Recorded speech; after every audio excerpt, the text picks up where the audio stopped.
어제 동네 편의점에 갔다가 오랜 친구를 마주쳤습니다. 반갑다는 인사도 잠시, 그 친구가 한숨을 푹 쉬며 하는 말이 가슴에 와닿았습니다.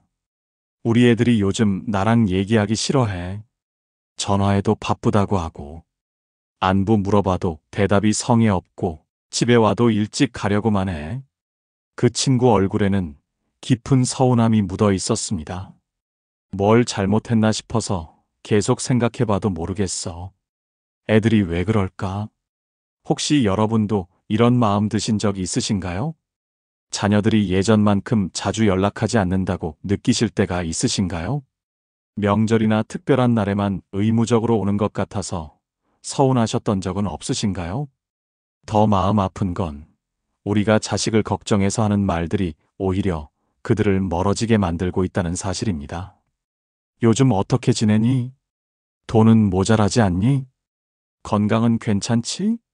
이런 당연한 질문들이 왜 부담스럽게 느껴지는 걸까요? 사실 이것은 우리 세대 부모님들의 공통된 고민입니다. 자식을 위해 평생을 바쳐 살았는데 정작 나이 들어서는 멀어지는 느낌을 받게 되죠. 더 안타까운 건 우리가 좋은 뜻으로 하는 말과 행동이 오히려 그 거리를 벌려놓고 있다는 사실입니다. 최근 한국가족상담협회에서 발표한 자료를 보면 놀라운 사실이 나옵니다. 성인 자녀 1000명을 대상으로 조사한 결과 무려 67%가 부모와의 만남이 부담스럽다고 답했다고 합니다. 그 이유로는 지나친 관심과 간섭, 원하지 않는 조언, 다른 사람과의 비교 순이었다고 하더군요.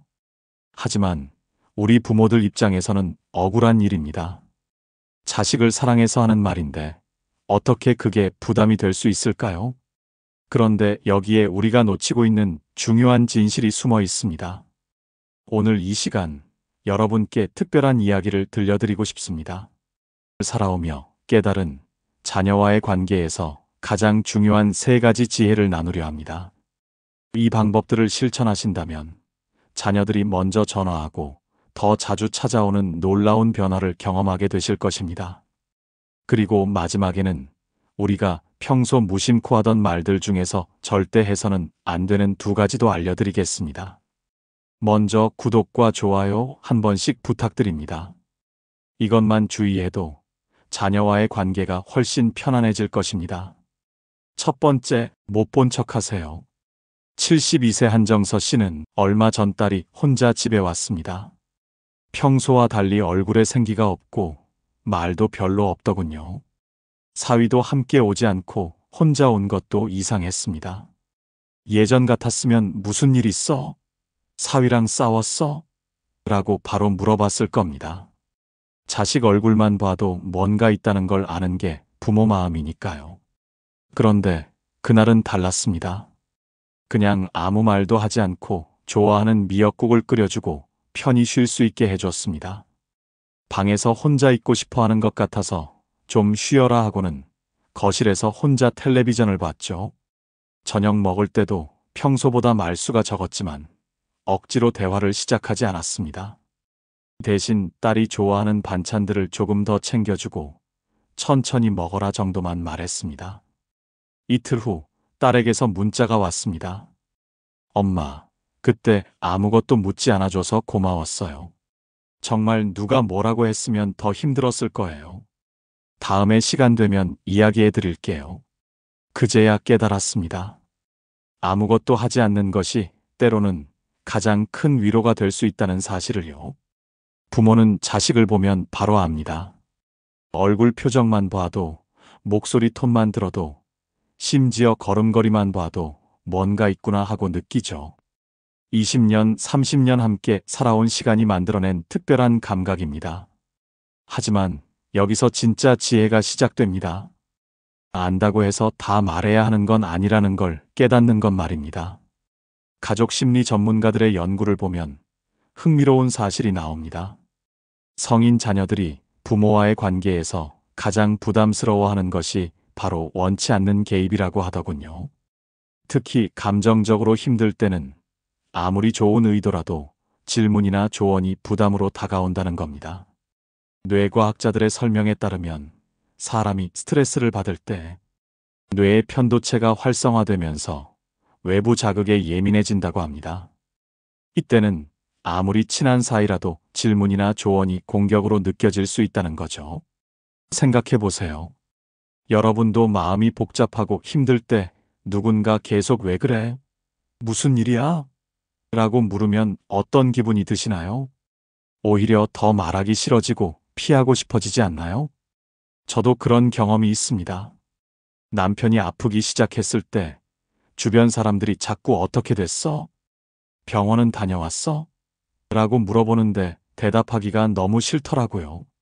좋은 뜻으로 걱정해 주는 건 알지만 그때는 정말 아무 말도 하고 싶지 않았어요.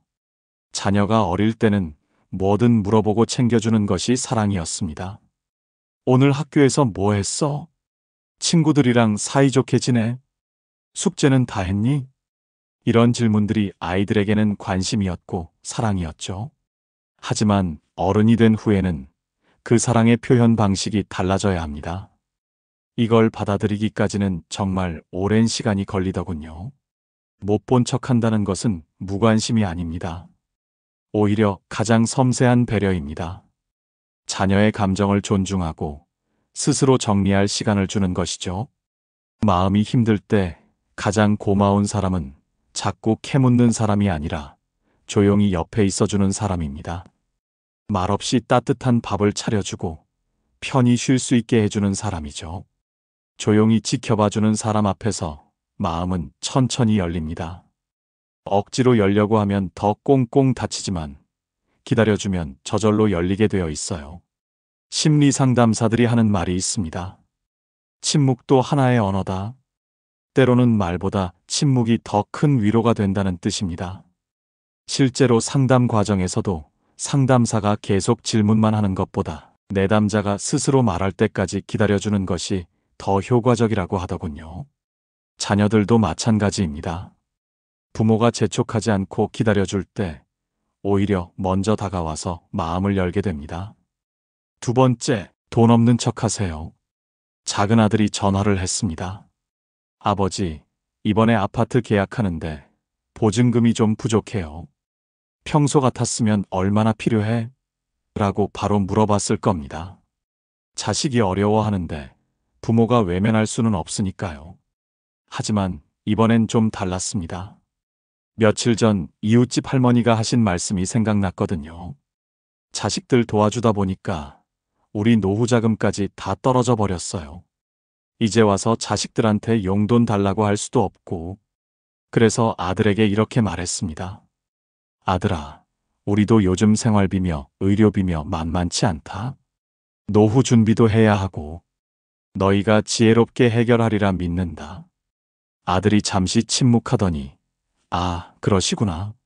알겠어요 라고 했습니다. 목소리에 실망이 묻어 있는 것 같아 마음이 아팠지만 꾹 참았습니다. 며칠 후 아들이 다시 전화했습니다. 아버지, 은행 대출 알아보니까 조건이 괜찮네요. 그리고 아내가 부업도 시작하기로 했어요. 제가 해결할게요. 목소리에는 오히려 자신감이 느껴졌습니다. 그때 깨달았습니다. 자식을 도와주지 않는 것이 때로는 더 큰 도움이 될 수 있다는 사실을요. 한국보건사회연구원의 조사를 보면 충격적인 결과가 나옵니다. 부모가 성인 자녀에게 지속적으로 경제적 지원을 할 경우 자녀의 자립심이 현저히 떨어진다고 합니다. 더 심각한 건 부모에 대한 의존도가 높아져서 정작 부모가 도움이 필요할 때 역할을 제대로 못한다는 점입니다. 실제로 이런 사례들을 주변에서 많이 봅니다. 자식들 집 사줘라, 차 사줘라, 손자 교육비까지 다 대주다가 정작 본인들 노후 준비는 제대로 못한 분들이 얼마나 많은지요. 돈 문제는 가족 관계에서 정말 민감한 부분입니다. 처음에는 분명히 도움이 됩니다. 급한 불을 끄고 당장의 어려움을 해결해 주죠. 그런데 여기서 무서운 심리적 현상이 일어납니다. 그 도움이 반복되면 고마움은 점점 옅어지고 대신 당연함이 자리를 잡게 됩니다. 심리학에서는 이를 적응 현상이라고 부릅니다. 처음에는 정말 감사합니다라고 하지만 두 번째부터는 이번에도 부탁드립니다가 되고 세 번째부터는 이번엔 얼마나 주실 수 있어요? 가 됩니다. 이번에도 해주시겠지? 라는 기대가 생기면 관계의 균형이 완전히 무너집니다. 부모는 점점 부담스러워하고 자녀는 점점 더 의존적이 됩니다. 제 친구 중에 이런 분이 계십니다. 큰아들 결혼할 때 집 사줬더니 둘째도 똑같이 해달라고 하더래요. 그래서 또 해줬는데 이번엔 큰아들이 애들 학원비가 너무 부담된다고 하더랍니다. 지금은 두 아들 다 매달 용돈까지 드리고 계시는데 정작 본인들 병원비는 아껴가며 다니신다고 하더군요. 반대 사례도 있습니다.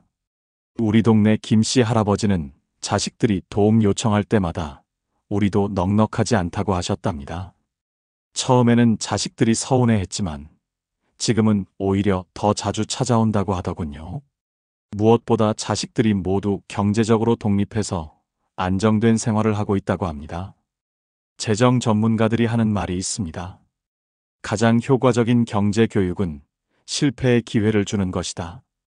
작은 실패와 그로 인한 배움이 없다면 진정한 성장도 없다는 뜻입니다. 물론 쉬운 일이 아닙니다. 자식이 어려워하는데 외면하는 게 어떤 부모에게 쉬운 일이겠습니까? 밤에 잠자리에 누워서도 내가 너무한 건 아닌가 하는 생각이 들 때가 있어요. 하지만 때로는 도와주지 않는 것이 더 큰 도움이 될 수 있습니다. 내밀고 싶은 손을 꾹 참고 한 걸음 물러설 때 자녀들은 비로소 자신의 삶에 대해 진지하게 고민하게 됩니다. 그리고 스스로 해결했을 때의 성취감과 자신감은 어떤 돈으로도 살 수 없는 귀한 선물이 됩니다. 아, 내가 혼자서도 할 수 있구나라는 깨달음이 생기면 그 다음부터는 웬만한 어려움은 스스로 해결하려고 노력하게 됩니다. 다만 여기서 중요한 것은 말투입니다. 우리도 없다고 퉁명스럽게 말하면 자녀가 상처받을 수 있어요.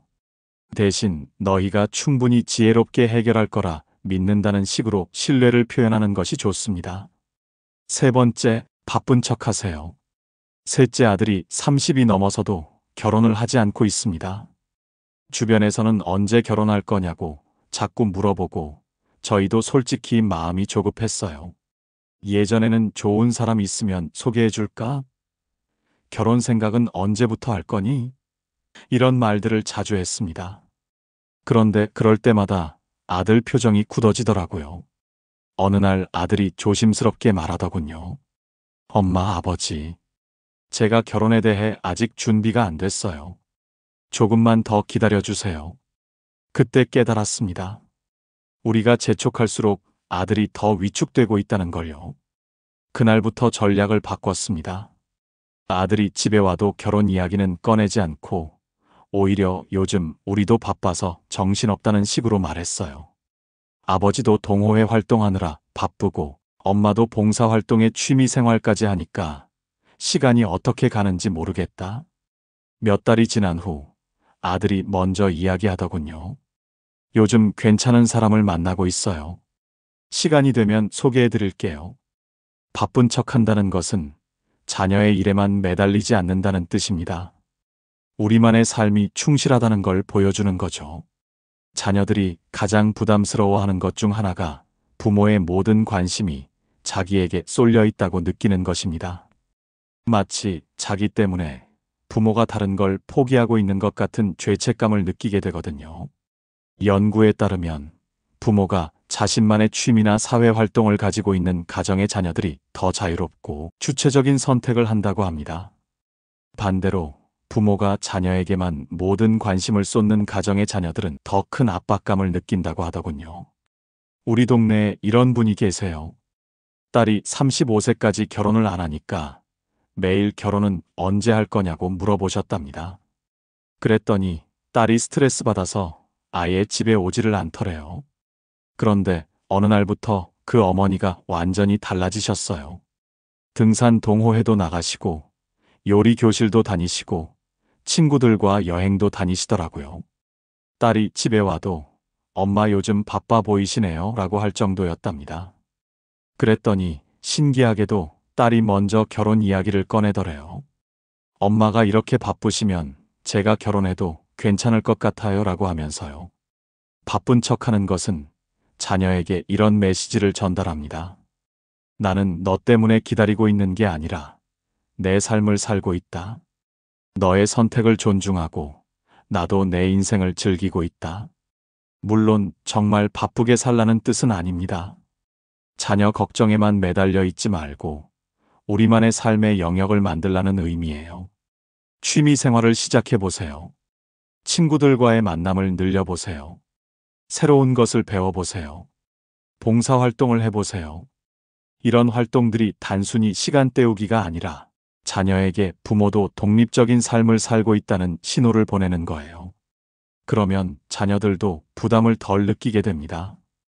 부모님이 나 때문에 모든 걸 포기하고 계신다는 죄책감에서 벗어날 수 있거든요. 심리학자들은 이렇게 말합니다. 건강한 가족은 각자의 독립성을 유지하면서도 사랑으로 연결되어 있다. 바쁜 척하는 것은 자녀를 사랑하지 않는다는 뜻이 아닙니다. 오히려 더 성숙한 사랑의 표현이에요.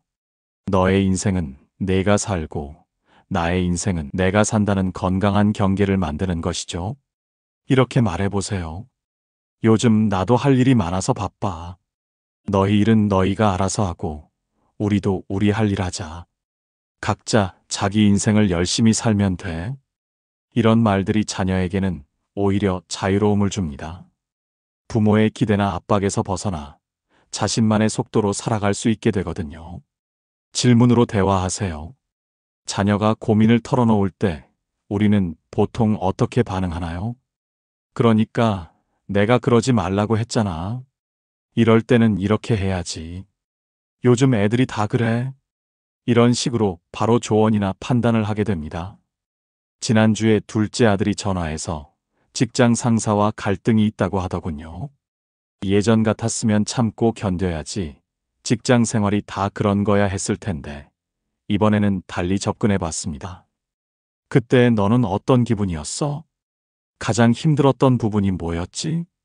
내 생각에는 어떻게 하는 게 좋을 것 같아? 그러자 아들이 1시간 넘게 자기 이야기를 쏟아내더군요.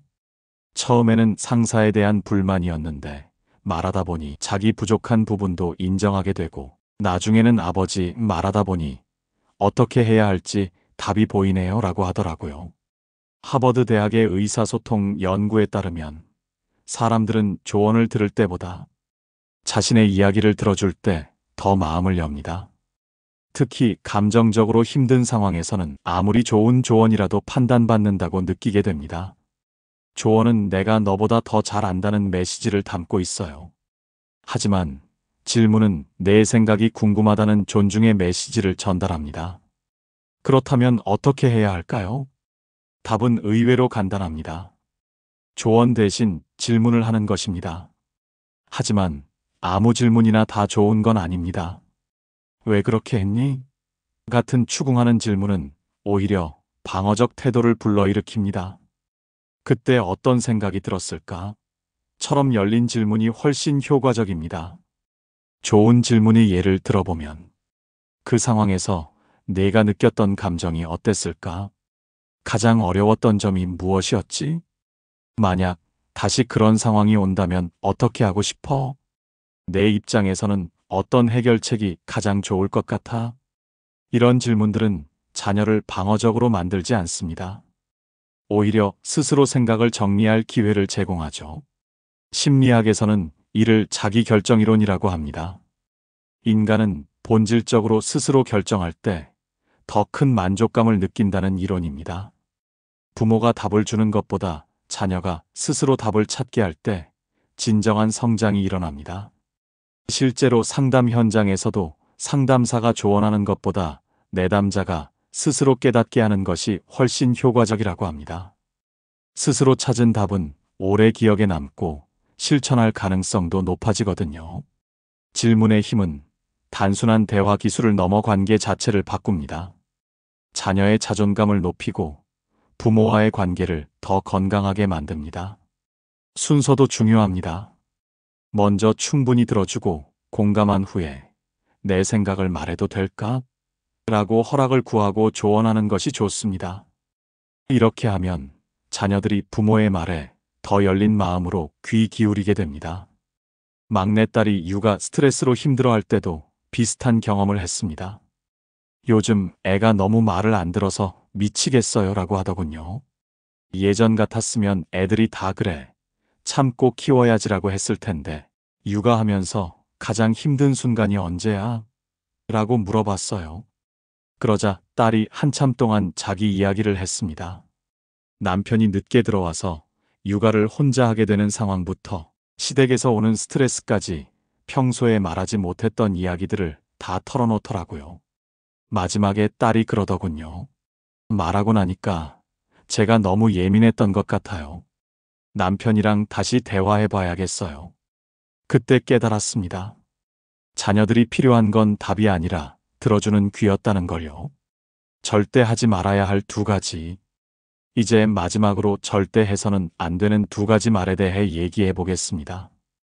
이 두 가지만 주의해도 자녀와의 관계가 훨씬 편안해질 것입니다. 첫 번째, 비교하지 마세요. 옆집 영수는 벌써 과장이 됐다던데. 너희 동창 미영이는 벌써 아파트 2채나 있다더라. 사촌 형은 결혼도 빨리 하고 애도 2이나 낳았는데. 이런 말 정말 무심코 하게 됩니다. 좋은 뜻이에요. 자극을 줘서 더 열심히 살라는 격려의 의미였죠. 하지만 자녀에게는 전혀 다르게 들립니다. 최근 조사에 따르면 성인 자녀들이 부모에게서 가장 상처받는 말 1위가 바로 비교하는 말이라고 합니다.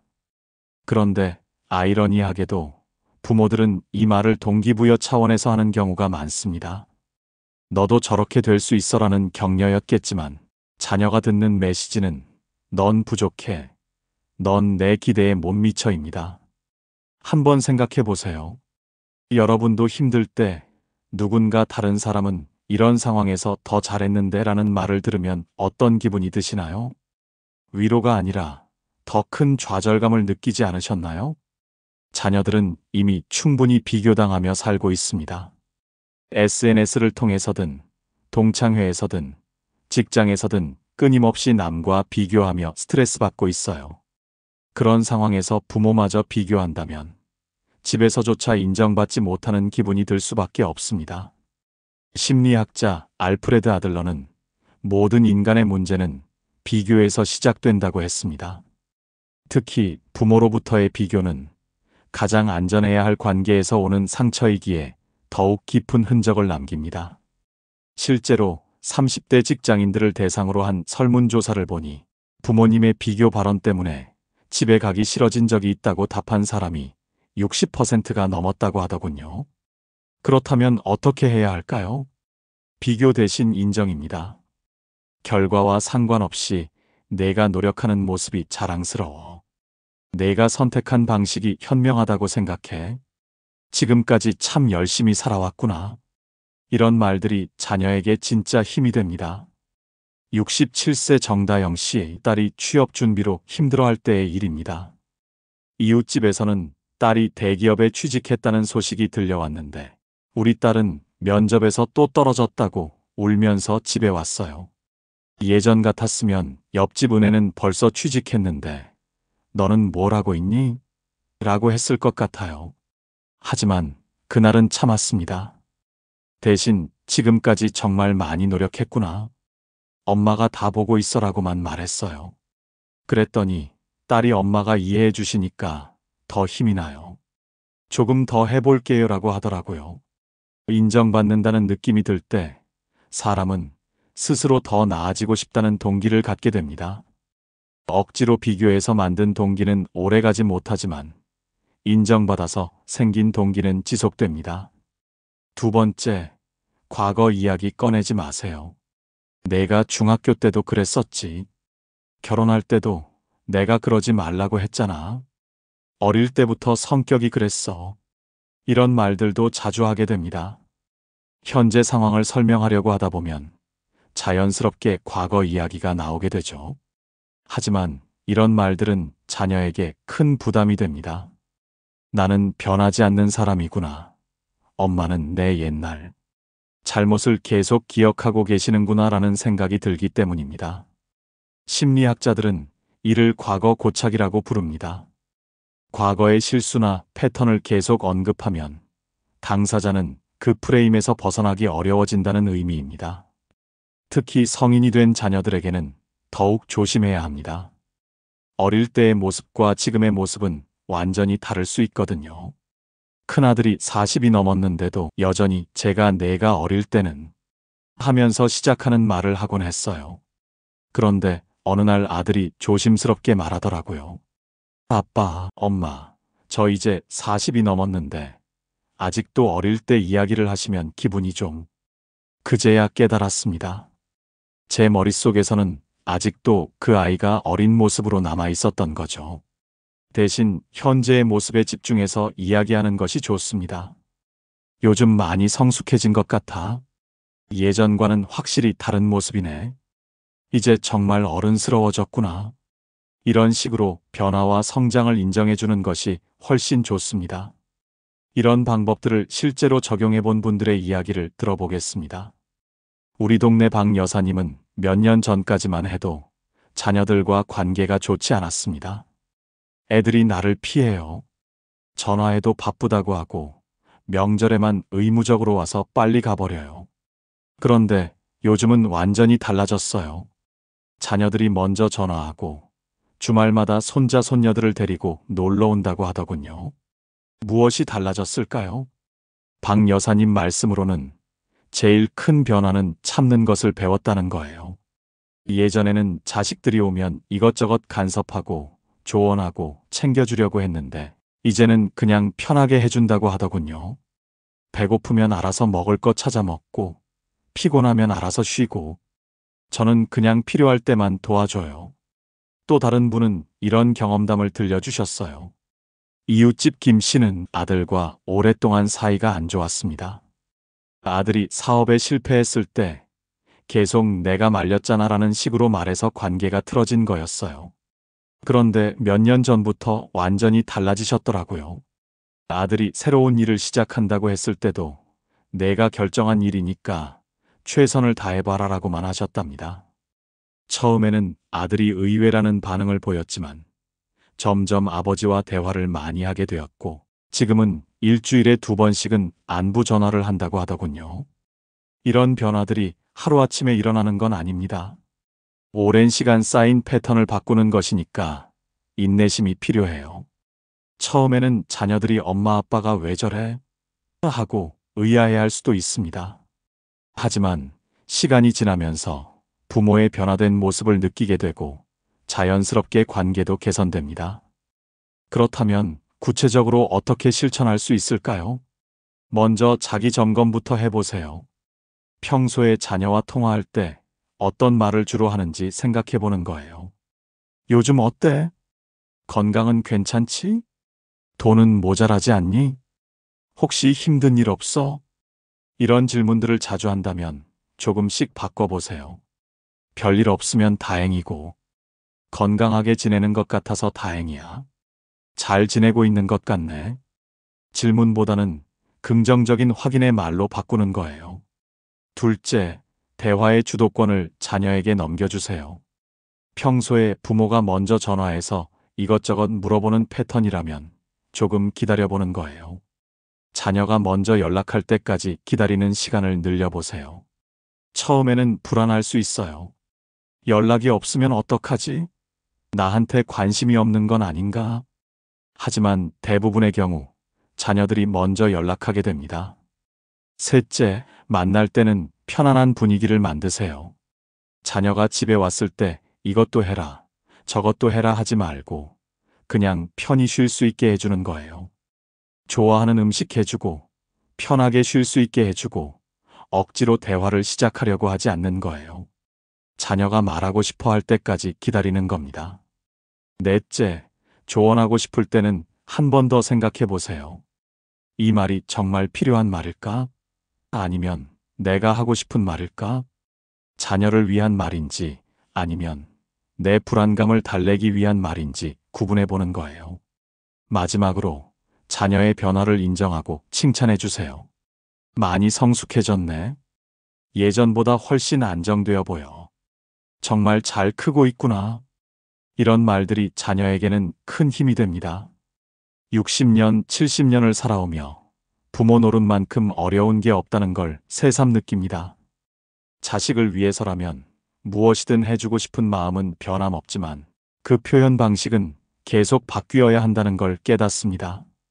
어릴 때는 무엇이든 해주고 챙겨주는 것이 사랑이었다면 이제는 때로 한 걸음 물러서는 것이 더 큰 사랑일 때가 있습니다.